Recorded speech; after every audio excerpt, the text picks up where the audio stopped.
Okay, we're underway. So one of the first things I did was go through, Australia went to the metric system in the late 60s, mid to late 60s, so I have to go through and swap a few of these things over so that I know exactly what I'm looking for. 0.034 of an inch, that's about 0.8 of a millimetre. Anyway, so I'm going through the process, ticking things off, and I'm up to this point here, so I've got all of the carbon bits sanded and prepared. There's my little locators, alignment pins, and go through and clean them all up.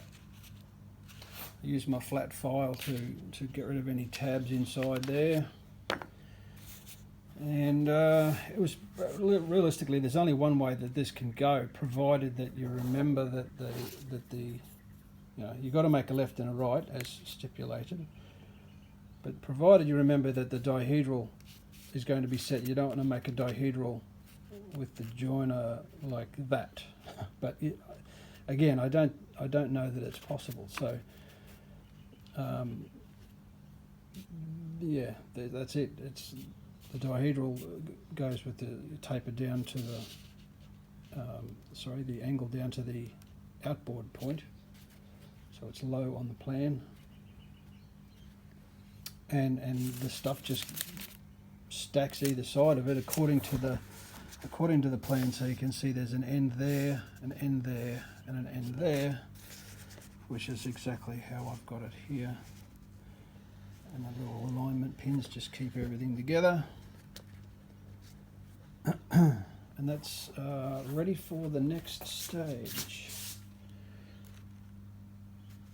The joiner is slipped into place, and it is. So,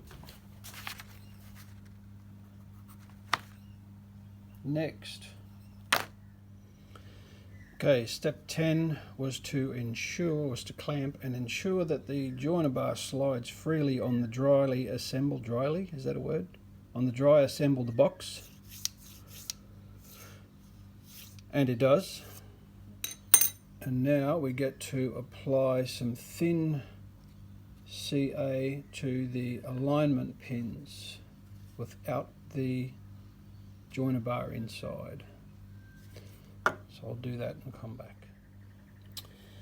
And there it is. That was pretty simple. That was as easy as. So dabs of glue, dabs of CA on the alignment pins. Let that set a couple seconds and remove the clamps, and then just go around all the edges with some CA. And I gave it a little while before I tried this for obvious reasons. But it's actually a better fit now than when it was dry. So that's really cool. And just working on the second one now. Let's see if I can do this at the same time. Come on. Bit of there, a little bit there.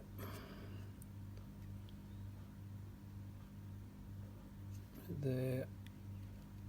Oh shit, that's a bit much.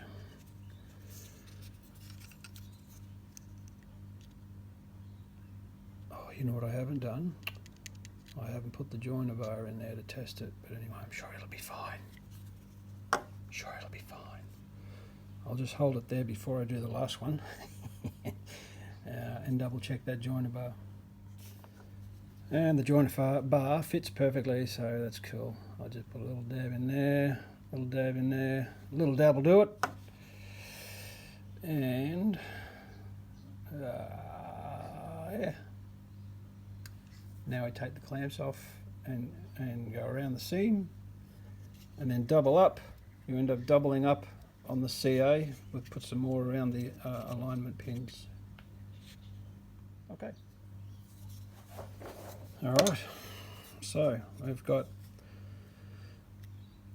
the alignment pins CA'd into location, then sealed with thin CA around the edges, and then reapplied some more CA on the outside of the alignment pins. So I've done that twice, and without any kind of shaping, sanding, adjusting, they look at that, they fit perfectly. Oh, except I've got one back to front. There we go. So you'll notice there is a, or this, what was it referred to as, the forward joiner box cover, or is it the inboard shear web doubler? I'm going to suggest it's the, actually I've got it around the wrong way, that's the better way, that's it, because this is the front, whoops, there we go, this is the front, this is the back. So that's the doubler, the inboard shear web doubler, and this is the forward joiner box cover,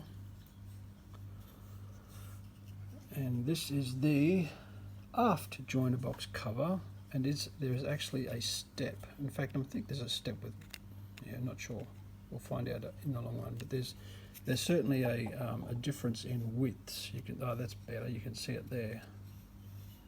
You can see it there, it's definitely a bit taller there to accept some sheeting, I expect.